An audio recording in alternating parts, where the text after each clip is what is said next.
नमस्कार दोस्तों, आज हम सीजी बोर्ड के असाइनमेंट 3 के कक्षा 10वीं के विषय विज्ञान के सभी प्रश्नों के उत्तर केवल इस वीडियो पर लाए हैं। तो दोस्तों, आपको सबसे पहले चैनल को सब्सक्राइब और वीडियो को लाइक और दोस्तों को शेयर कर देना है, क्योंकि इस वीडियो को बनाने में बहुत ही मेहनत किया गया है। चलिए अब हम बढ़ते हैं आगे की ओर। तो आगे हमारा है प्रश्न क्रमांक 1। यदि कांच और जल के आपेक्षिक अपवर्तनांक क्रमशः 3/2 एवं 4/3 है, तो जल और कांच में प्रकाश की चाल का अनुपात ज्ञात कीजिए। तो ये हमारा उत्तर है दोस्तों।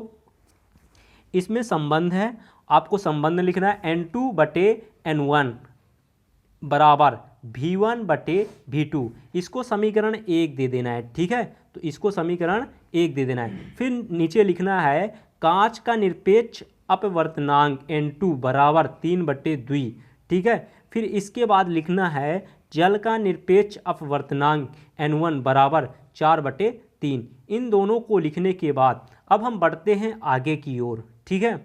तो आगे है जल में प्रकाश की चाल बराबर V1, ठीक है। फिर उसके बाद कांच में प्रकाश की चाल, ठीक है, V2। तो कांच में प्रकाश की चाल बराबर V2 है, ठीक है।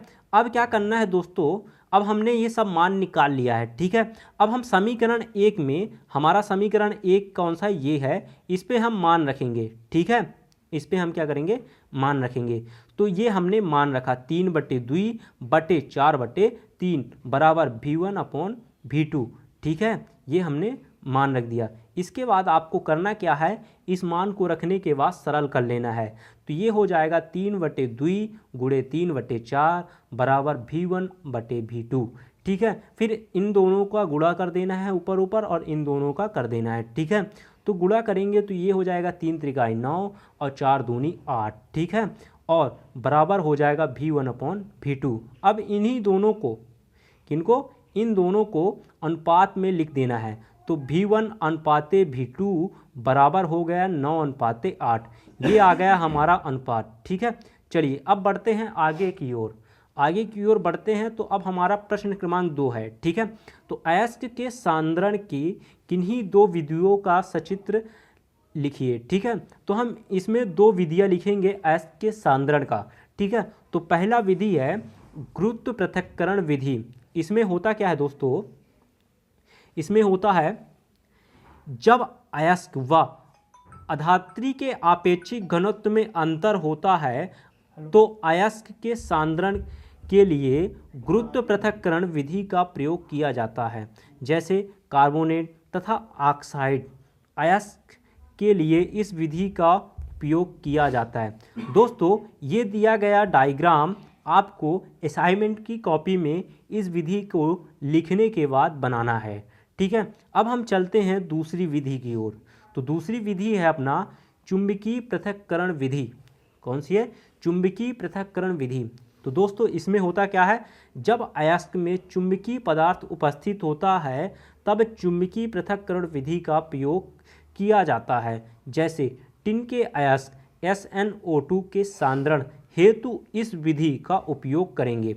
दोस्तों, इस विधि को लिखने के बाद ये वाला डायग्राम आपको असाइनमेंट कॉपी पर बनाना है, ठीक है। अब चलते हैं अगले क्वेश्चन की ओर। तो अगला प्रश्न है अधातु और धातु में 4 अंतर। अधातु और धातु में 4 अंतर। तो ये दोस्तों लिखे हैं धातु और अधातु में 4 अंतर, ठीक है। सबसे पहले हमने धातु लिखा है, फिर इसके बाद अधातु लिखा है, ठीक है।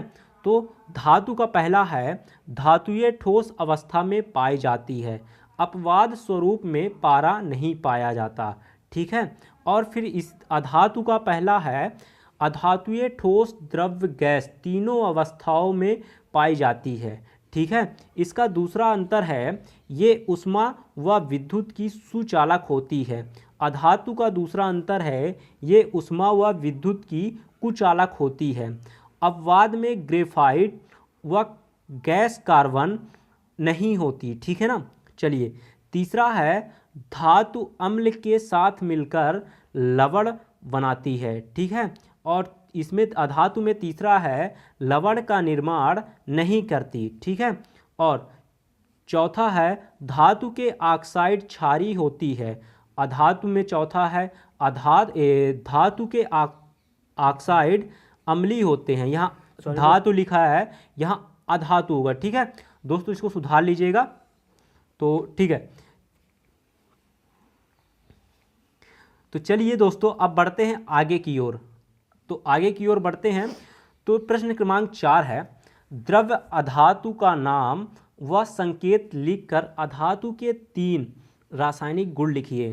तो दोस्तों यहाँ उत्तर में दिया गया है किसका, द्रव्य अधातु का नाम और संकेत और उनके रासायनिक गुण। तो चलिए पढ़ते हैं उत्तर। उत्तर क्या है, ब्रोमीन एक ऐसी अधातु है जो द्रव्य अवस्था में पाई जाती है। इसका संकेत Br है। ठीक है, अधातु को 3 रासायनिक गुण निम्नलिखित हैं। पहला, अधातु अम्लीय अथवा उदासीन ऑक्साइड बनाती है। दूसरा,